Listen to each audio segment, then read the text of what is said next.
Welcome to PASSIONEER Magazine, the podcast, where you'll hear inspirational stories, encouraging news, and in-depth interviews with authors, influencers, CEOs, and thought leaders. PASSIONEER Magazine, the podcast. Bold ideas, brave pursuits, boundless inspiration.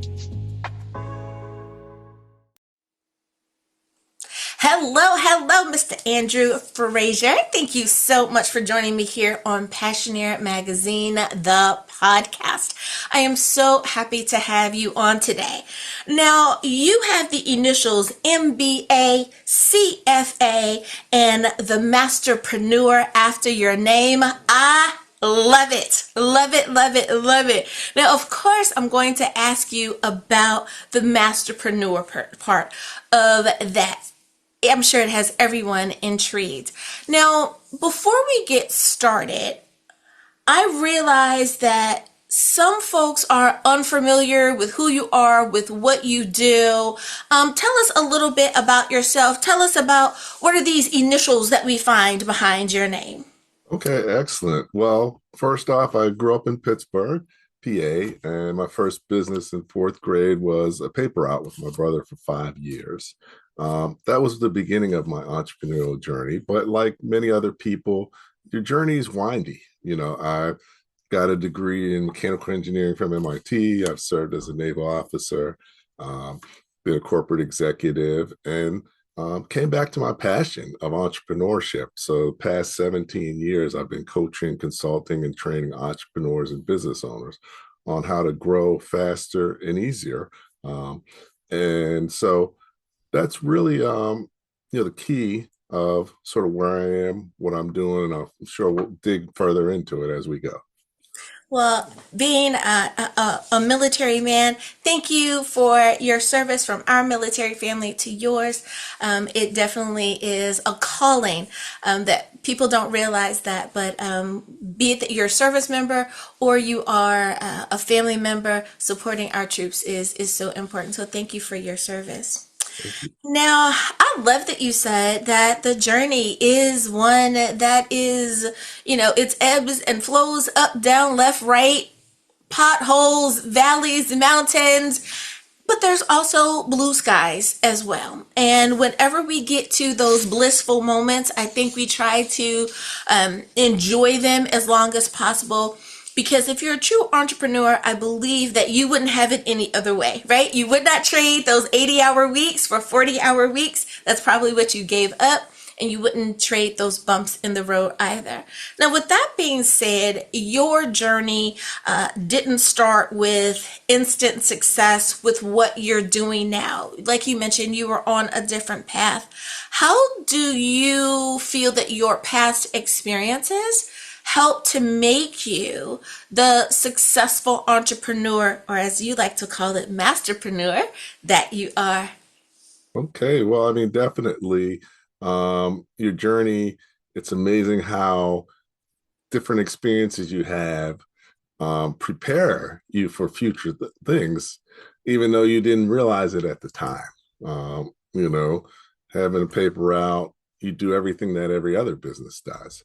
But not only that, serving as a naval officer, working on logistics across for a ship, and then really got my MBA, Master's in Business Administration from New York University in finance, and took a little bit of a different route and focused on investment management and financial management for a Fortune 500 company. And at that time, I got my CFA, Chartered Financial Analyst, which is a very difficult certification to get. Think of it as a CPA or a CPA for investment managers and financial managers.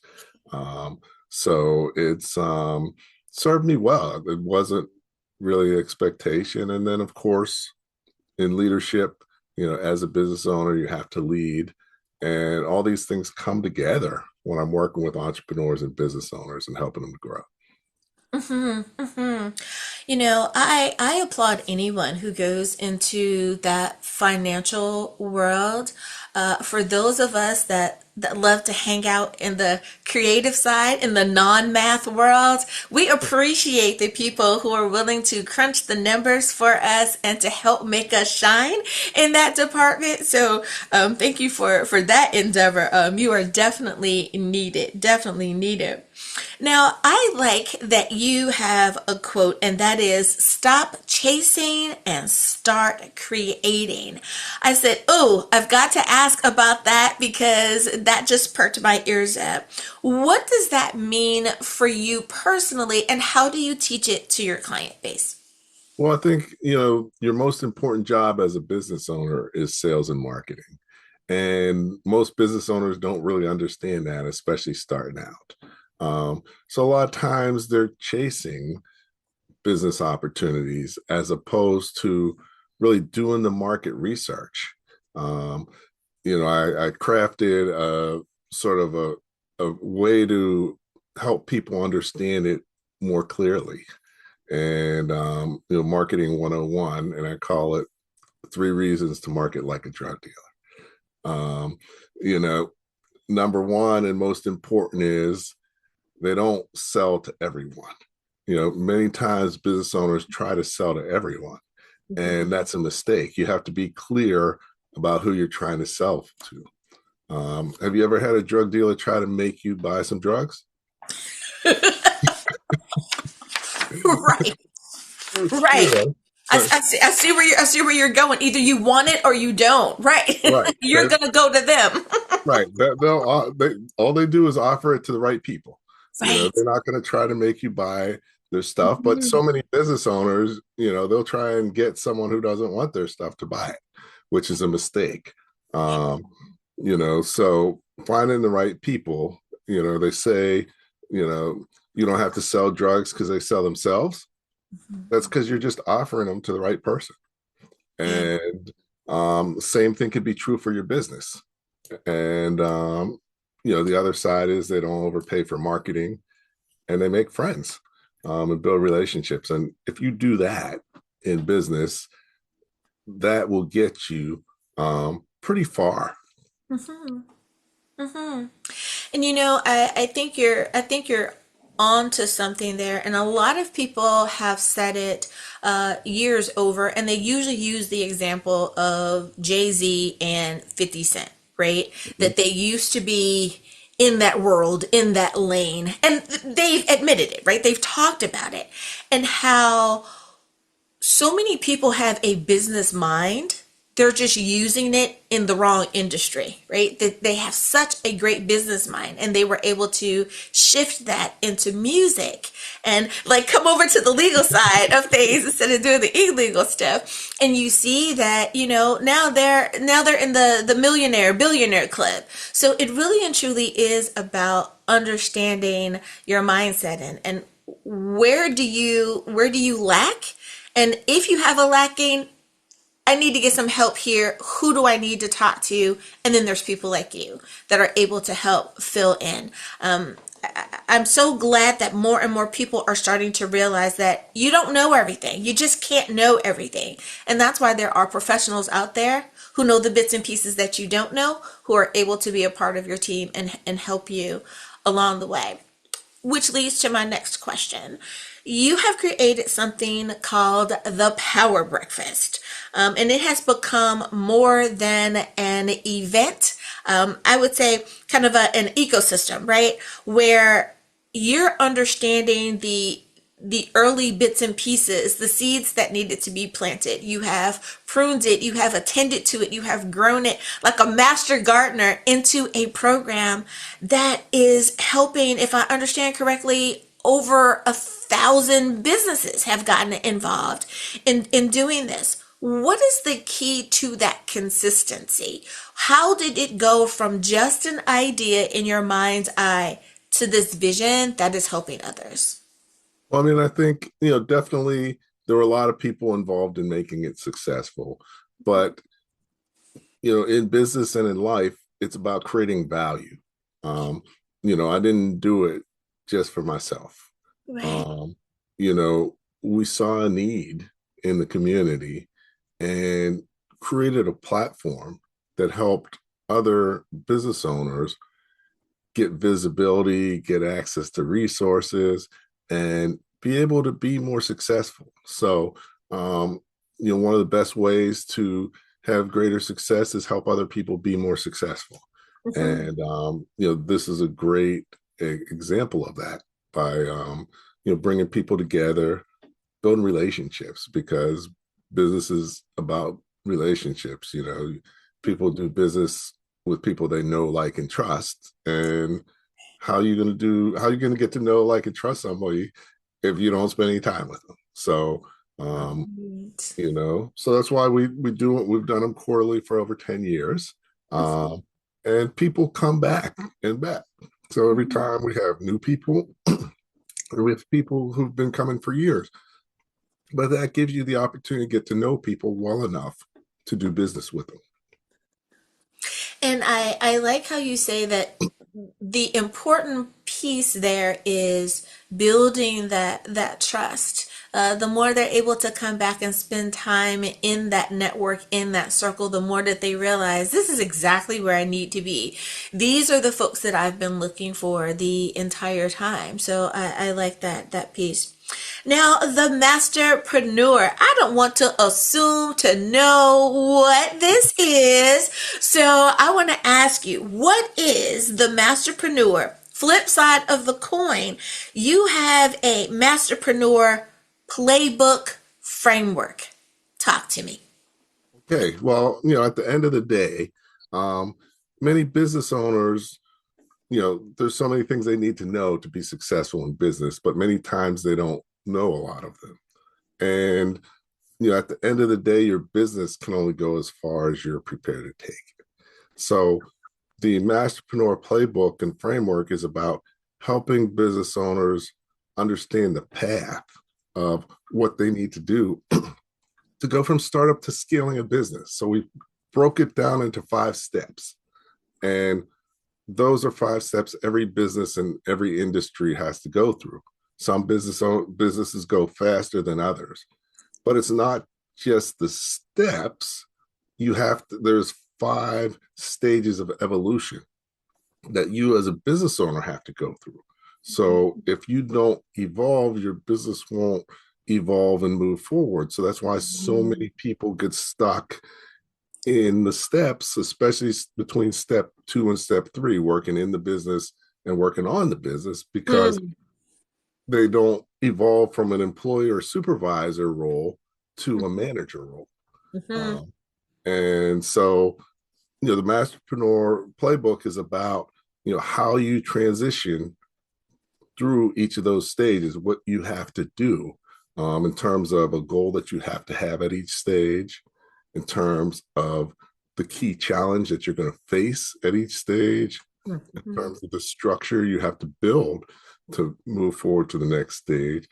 And as far as the most important leadership skill that you have to demonstrate and develop.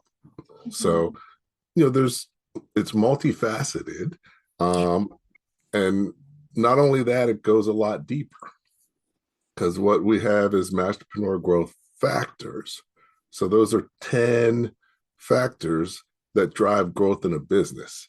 So, we created a assessment that helps identify where you are, Mhm. helps identify what you should be focusing on now, what you should be focusing on next, and what your strengths and weaknesses are, so that you can really focus on the right things. Because many times business owners aren't focused on the right things, so they don't get the best results that they can. Mhm. Mhm. Mhm. That is so true, and that's something that I learned from a supervisor. I guess you could say that I had the person that I had to report to back when I was in the working world, and he was such an amazing man in that he gave me these nuggets of wisdom that he knew that I would gladly accept, right? So anytime I could be invited into a and have a seat at the chair, I'm sorry, a seat at the table, it's like, this chair is for you. It might not be right, up here, courtside, but there's nothing wrong with being in the second row either, right? I can still see, I can still hear. And I was so grateful for those opportunities because it gave me that exposure that I wouldn't have had because that wasn't my primary function. That boy, have they helped me now as an entrepreneur, where it was like, wow, this was not in a textbook. This was a life experience. And I am so incredibly grateful. If you used to, if I was one of your employees and your initials are TK, I am talking about you. That's all I'm going to say there. I absolutely still talk about him to this day. And one of the things when you talk about the various phases and stages that you guys touch on and having the core values, one problem as someone that talks about faith leadership, folks get stuck with money and progression, right? So just in case someone listening is going, but I'm wonderful, I'm awesome, my business is growing and I'm able to do, everything in leaps and bounds. There's always going to be that thing that kind of pauses you. So don't assume that you know everything. Definitely, if there's a little bit of pause, a little bit of hesitation, or you seem to be hitting that ceiling, be wise and do the next step. I love that professional people have professional people, right? To help make sure, because every coach needs a coach. So I love that you're doing that. Now, I find that you have helped businesses double their profits. And I wanted to look down and make sure that I had that note correctly. Double their profits without increasing sales and scale teams rapidly without losing stability. Once people understand what they're doing wrong, they know what to do right, and this ends up being one of the results. What type of reaction do you get on a regular basis from your clientele when it starts to click, when they have that aha moment? Well, first, a lot of times, many times, most times, when I'm working with someone, what they think is the problem isn't really the problem. They're trying to deal with the symptom. And as a result, they keep trying to deal with it and don't get the result that they want to have. So the first thing I do is do the assessment to figure out what area they really need help in. They may feel that, their employees aren't doing a good job or leaving or whatever, but it might not be the employees. It might be the structure and organization of your company or the way you lead your company. Mhm. In the case where I helped a manufacturer double their profits on the same revenue, it was really about creating structure and key performance indicators, and setting up their financial measurements so they had more timely, accurate data so that they could manage and everybody could understand where they are, what they should be focused on. So it aligned everybody so their productivity went up significantly, the Mhm. reworks went down, and bad products went down. So there's a lot of room for improvement in any business in terms of efficiency, which leads to profitability. I like how you remind people that you can't do this alone, that an important part of success is having relationships. Everybody's journey is different. Everybody's experiences are different. Everybody's personality is different. Yeah. So as a result, some people are more apt to ask for help. I find that women are more willing to ask for help than men. I find that many times, you know, as a business owner, you have to be very frugal. So sometimes you cut off your nose to spite your face because you need something, but you don't want to pay for it. Right. but also you can't pay for everything because you'll be out of business. So Right. it's a balance. And then you don't know what you don't know. So you Mhm. assume that you're doing everything right until you learn that it's not. So, you know, so everybody hits the wall at a certain point, Mhm. and hopefully when they hit it, um, it doesn't break them, but it just lets them know that they need to get help and they find the right help. I can agree with you more. I think that anyone who really is a passioneer, right? That anyone who really is passionate about the thing that they are doing, anyone who really wants to be a masterpreneur about this thing that they are doing, they realize that they're going to, at each level, at each grade, that there's going to be a new challenge, there's new knowledge, but you're going to take what you know with you along the way. Share it with others, right? Be a mentor and all of that. But as much as you can mentor someone else, you also need to remember to be a mentee. You also need to remember to take the class, read the book, purchase the service, like you said, in order for us to be the best that we can be. I love that. Now, you are also, with all that you do, if I remember correctly, you are also an author. Am I correct? That's correct. I have 4 books currently. Um, the Masterpreneur, the first one's Running Your Small Business Like a Pro, and then the Masterpreneur Playbook. So, and then I have a workbook that goes with it. So I call that the Masterpreneur Combo, where you run your business like a pro so you can become a masterpreneur. And then my last book is 99 Tips of how to improve your journey. And I've got 33 experts that share 3 tips each in the book, which is really powerful.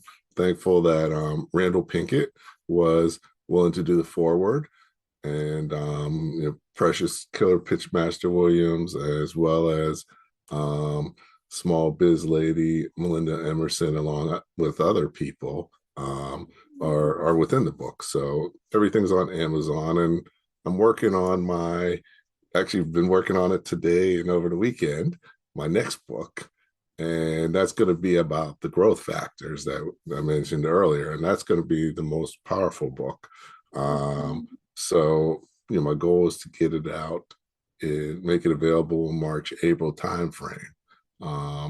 And, I think that is going to bring a new dimension to how entrepreneurs and business owners understand, how their business works and how to grow in a sustainable way. Now, with the all that you do, there may be someone who says, "Listen, I know that I need help. I want to take it to the next level, but I don't know where to start." Would the first thing be that they need to pick up one of the books or all of the books, right? Do they need to pick up the books first? Do they need to reach out to you so that they can do the assessment first? What should their next step be? Well, definitely if they're early on in business, under 100K in revenue, um, they should start with my first book, Running Your Small Business Like a Pro, because it outlines the things every business owner should know, but at the where the rubber meets the road level, not at a theoretical level. And then I created a workbook along with it so that it matches up chapter for chapter, so you can learn about something and actually do it, because I learned by doing, a lot of people do as well, and gives you insights into marketing, into strategy, into financial management, into financing, into operations. So some of the key best practices that every business owner should know in those areas, but how are you going to know them if you've never been exposed to them? Right, right. Oh, I love that. I love that question. Now, again, Passioneer Magazine, the podcast. It's about folks like us who are passionate about what we do. For someone who says, I think that I just might be a passioneer, but how would I know? Let me ask you the question kind of in reverse. When was the moment that you understood that you were a passioneer personality type, that you were someone who was passionate about your purpose and that you wanted to walk that path? Back when I was young, um, if you're up in the middle of the night working on something that you're passionate about, then you're probably passionate. Many, many, many years later, um, you know, every day it seems like, I get up and start working, then it's noon, then it's 6 p.m., and then Right. it's midnight. Every day, I'm like, how did it turn out to be midnight so fast? Why is it dark outside? I didn't eat lunch. Wait a minute. Oh, that definitely, if you're focused and you um, enjoy what you're doing, time disappears while you're doing it. That's a great way to denote your passion. Absolutely, absolutely. I could not agree with you more. I remember Beyonce was doing an interview one time and she was talking about she was in dance mode and being creative. She was about to go on tour, and then she said that it was the end of the day and she realized that she hadn't eaten all day. And the comments were like, how could you not eat all day? I don't understand. And I'm going, you guys have never been like laser focused. You've never been that locked in. It is absolutely easy to not have eaten that day. Maybe you've gotten 3 or 4 cups of coffee, or you only paused to use the restroom. But I could definitely relate, especially when there's something really big and you know that this is it and you're trying to get it done. So I tell you, it is wonderful to know that you are not alone in the world of entrepreneurship. Andrew Frazier, thank you so much for coming on and sharing with us here on Passioneer Magazine, the podcast. I want to, though I know it's here on the screen, I want to put it into everyone's remembrance. If someone wants to reach out to you, now we know your books are available on Amazon and wherever books are sold, but if they want to reach out to you for this business stuff, what's the best way to do that? You're welcome to check out our website, www.sbprou.com, or just look me up on LinkedIn. Send me a message, send me a connection request, and would love to chat with you, see how I can help. I love it. Thank you again for being a guest today. All right. Thank you so much, Dr. Angela.